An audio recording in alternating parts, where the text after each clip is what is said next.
Hello all. I hope everyone is doing well. Myself, P. Sreekanth Reddy, research scholar in the Department of Civil Engineering, National Institute of Technology in Mizoram, and I'm working under supervision of Dr. Bijayananda Mohanty, National Institute of Technology, Mizoram, and Dr. B. Hanumantha, Indian Institute of Technology, Bhubaneswar. Today, I'm here to present a paper on the topic entitled Influence of Oxide Composition on Plasticity and the Compaction Characteristics of Bauxite Residue. And coming to the topic and introduction, from the past 2 decades, the number of industries has been increased, which results in the generation of byproducts. Among these byproducts, bauxite residue or the red mud is one among them. And this bauxite residue is mainly generated as a byproduct from aluminum industry. In this industry, the aluminum is extracted by feeding bauxite ore as a chief input. And for every 1 ton production of aluminum, 2 ton amount of ready mud is produced. And here we can see the typical diagram of aluminum industry, and whatever the bauxite residue coming from this aluminum industry is stored as follows, where we can see the second image. And typically this aluminum byproduct contains high alkaline content, that is in the range of 10.5 to 3.2. This range will depend upon the bauxite ore that is feeding during the production of aluminum.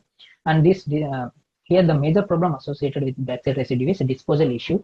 And in the second image we can see the extent of area that is required for disposal of this red mud, which conveys that huge amount of land is required for this disposal facility, and it contaminates along with consumption of huge area of land. It contaminates land as well as water bodies. And along with this disposal, few aluminum plants experienced failures also. Among these failures, Ajga plant alumina, which happened in 2010, is one among them. And the reservoir number 10 failure causes nearly 1 million cubic meters of liquid waste disposal into the lakes.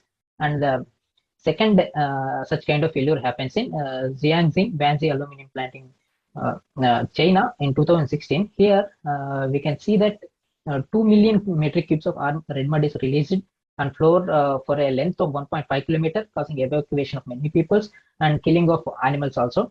Here we can see the typical images of failure happened, and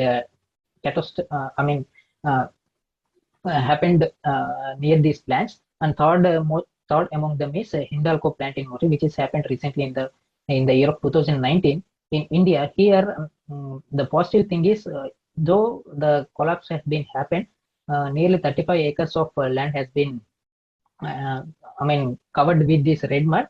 But the positive thing is, here no contamination has been happened, and this has been removed after a few days, and it was cleaned by these Hindalco people. And this red mud comprises of different oxide composition. Among different oxide composition, iron oxide, aluminum oxide, silica, titanium, calcium, and sodium is few among them, which is in upper hand. And this red mud behaves similar to clay and sandy soils. Next, what is the importance of studying this red mud? As I said in the introduction, the red mud possesses the behavior similar to clay and sand, and the geotechnical properties and major oxide composition as aluminum and silica, iron oxides. And this every soil or waste material possess mineral composition as well as chemical compositions, and this mineral and chemical composition influences the geotechnical properties of any kind of waste material soils. And here I already said in the introduction that the red mud possess multiple pH values. That means these pH values varies with kind of ore that is fed during extraction of alumina. These pH results in the variation of oxide and mineral composition. This also red mud is dominated with Na content, which results in the absorption from water, leads to poor compaction, which results in the failure of geotechnical structures like dams, embankments, etc. And knowledge of having idea on this oxide composition, the knowledge on this oxide composition is very essential for better understanding as well as practical application point of view in a civil engineering purpose. And the soil, the red mud sample what I have collected, I've conducted the basic characterization of red mud. For the particular red mud, the physical properties as follows. Here, the specific gravity wants to be 3.05, which is greater than the natural soils, which is equivalent to cement. And consistency limits, which includes the liquid limit of 41% and plastic limit of 36% and plasticity index of 5%, and the gradation characteristics. Here we can see the sand content of 2.2 to 5% and silt of 68 to 76% and clay of 22 to 27%. Here in the gradation we can see that red mud comprised of sand as well as clay composition, and the particular red mud what I have investigated, which comprise of pH in the range of 10.5 to 11.5, which is quite less than 13.5 what I have mentioned in the introduction section. This varies with the type of bore used in the aluminum factory, and based on this basic characterization, the red mud is classified as ML. And further,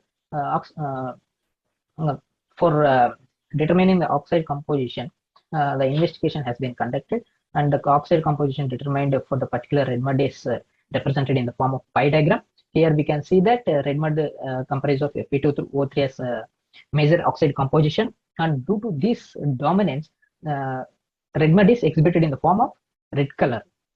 And here we can see the common morphology of red mud, which comprise of both crystallinity as well as amorphous stage. Having idea on oxide composition as well as physical properties, the relationship was established to understand the correlation. And here we can see the relationship between plasticity index, compaction characteristics versus iron oxide content.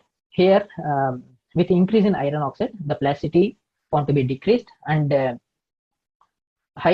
here we can observe the higher fines. With increase in Fe2O3 content, the fine content will be increased, which results in the declination of maximum dry density. Here we can see the same morphological image of Fe2O3 content, which indicates the sphere-shaped particles.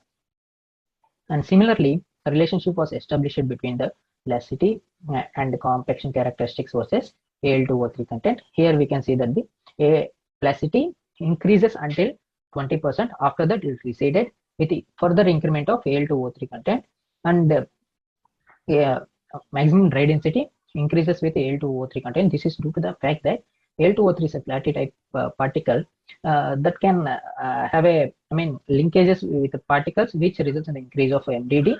Here in the same, see the lattice shaped particles of Al2O3. And similarly, the relationship was established between the plasticity index, maximum dry density versus sodium oxide. With the increase in sodium oxide, the plasticity is increased, and contrary to plasticity, the maximum dry density got decreased with increase in sodium oxide content. This is due to the fact that sodium oxide absorbs more water content and results in the dispersion of particle. Dispersion results in poor compaction, which results in decrease of maximum dry density.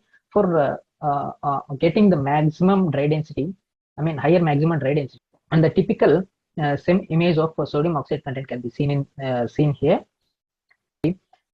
Relationship was established between the plasticity, compaction properties versus SiO2, and here we can see that the plasticity increased until 21% of SiO2, and later on it receded. And when coming to maximum dry density, it is increased, and here we can see that the SiO2 is passive to water content, and also the increase in crystallinity results in the reduction of can be seen in same image. And similarly, the relationship was established between the plasticity and compaction characteristics versus CaO content. Here we can see that the plasticity increased with the increase in CaO content, whereas maximum dry density also increased similar to plasticity index. And that is, the reason behind increment in maximum dry density due to the chemical bonding between the silica as well as the calcium content, and same morphology reveals the spherical shaped particles of CaO content.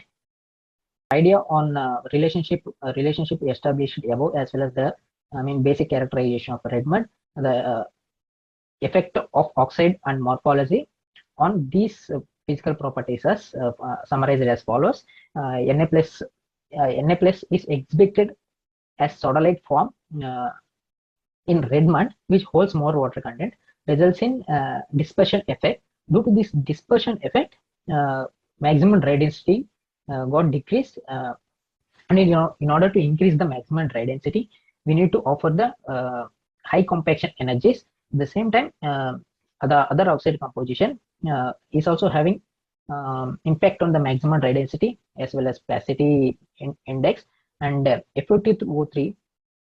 The increment in FeO2O3 increase the low crystalline particles, which decreases the maximum dry density, and the morphology is spherical for Fe2O3, and the flatty particles of Al2O3 imparts higher densities in red mud. And coming to the conclusion section, red mud majorly comprises of iron oxide, aluminum oxide, silica dioxide, and sodium oxide and calcium oxide, and these proportions vary with type of bauxite ore that is fed during extraction process, and this material variation can influence the plasticity behavior of red mud, and the high alkalinity is also one of the hindrance for utilizing it as a geotechnical material that leads to poor compaction effect, and the presence of any oxide content beyond certain limit does not fetch any advantages in real life scenario. And so the knowledge on this oxide composition is very necessary for understanding or to imply this red mud as geotechnical material in practical applications.